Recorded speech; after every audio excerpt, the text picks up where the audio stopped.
So imagine this scenario. You come up with an incredible business idea. It's something that your competition hasn't even thought of. You research it carefully and you discover that nobody in your local sphere is trying anything like this. It's so innovative. It'll bring real value to the people that you serve. It's relevant and you can make it happen. You introduce it to your staff and they're incredibly enthusiastic about it. Everyone agrees it's $1 million idea. You work together for weeks, putting countless hours into refining it, tweaking it, and getting it ready to go. You release it, and it's an incredible success.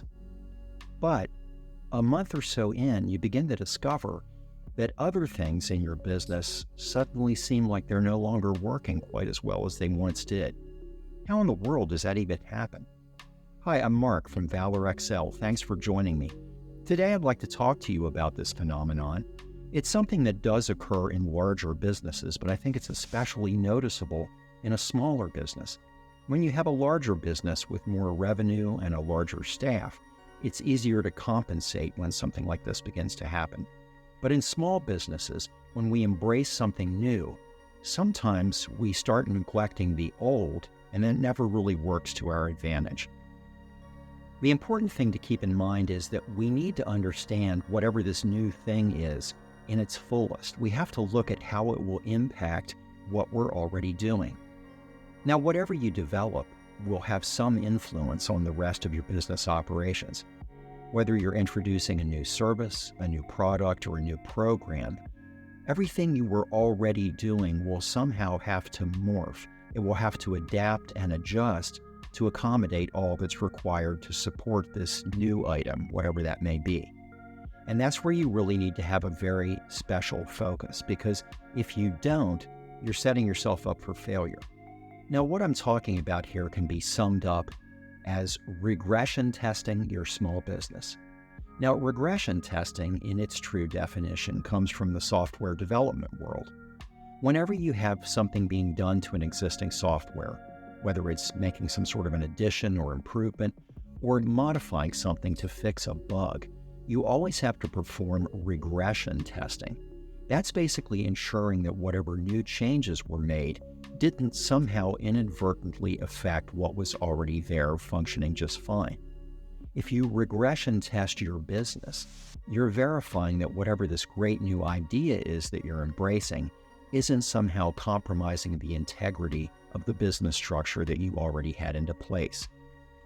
This falls under what's known as change impact analysis, and that's essentially making that determination of how what you're doing today will impact things further down the line. If you toss a pebble into a pond, there will be ripples, and the ripples will keep going and going and going until they eventually dissipate. You need to make a determination like that when you introduce something new. What will those ripples look like? What will the ripples touch? And how long will it take for them to finally fade? One of the reasons why I think people don't always embrace this idea is because it's kind of counterintuitive. When we come up with a whiz-bang idea that we're convinced is going to turn the business around and bring us an incredible new influence in our local community, that's what we want to focus on. But the whole idea of shifting your focus back to what you are already doing can seem like you're kind of going in the wrong direction. But it's crucial to do that, because you'll have to be applying revenue and resources, whether they're human or material, towards supporting whatever this new thing is. Make sure that you can do that without causing everything else in the business to just fall by the wayside. One of the things that you can do to keep a handle on all of this is to utilize a technique known as change request management. It's a very formalized approach for bringing things into being and also evaluating what impact they will have on everything else. Now, I'm not saying any of this to try to deter you from trying new things, far from it. We have to be innovative. We have to be willing to embrace concepts that we didn't before. But just be aware that when you take a step like that, you can't neglect everything that you already have in place. So today I'd like to share 5 things with you to keep in mind if you are introducing something new, or maybe even just modifying something that you already have. Sometimes just tweaking an existing product, service, or program causes unforeseen problems of its own. So if you keep these 5 things in mind, I think it'll give you a really clear perspective on how to approach this entire situation in the best possible way. Number 1, determine if what you're doing is cost effective. Now remember, you'll have to invest revenue into developing, implementing, and releasing whatever this is. So just make sure that you're not pulling crucial resources away that you need to keep the business up and running. There's an old expression, don't step over dollars to pick up dimes. Make sure that you're not doing that. Now, it's okay to have to invest revenue up front to get something running, but just make sure that it will be cost effective in the long term. Make sure that you can offset those installation costs by actually generating revenue at some further point. If you really have done your research and you're convinced that you have a great idea that is viable and will become a moneymaker, move forward. Otherwise, be a little bit cautious. Number 2, examine what you're doing in the correct context. This especially holds true in scenarios where we might be trying to just tweak something that's not working really well, or maybe augmenting something that's already there. Be very aware that you can slip into a dangerous place of creating what's called a fragile fix. And that means that you've focused too closely on whatever it is you're dealing with to the exclusion of everything else. You have to really maintain a broad perspective when you introduce something new or change something existing. Make sure that you're really looking at how that intersects with all of your other operating structure and your business practices. It's really important to understand how people in seemingly unrelated job functions may be impacted by making a change. Number 3, consider implementing a soft release. Now, this is a great strategy because sometimes we get a little carried away with our own enthusiasm, and if we really think that we have a great idea, we just want to run with it. But before you go full tilt, it's a good idea to try things on a smaller scale, especially if you're doing something that could end up having customer impact. Do it in a contained, manageable, and monitorable way. It's always good when you're testing software to do it in a testing environment before you actually release it into the production sphere.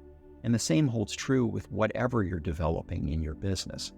Try it out in some way that you can really evaluate first before you make it officially released, because inevitably you'll overlook something, and it's best to discover that in testing phase, an analysis phase, than in the real world.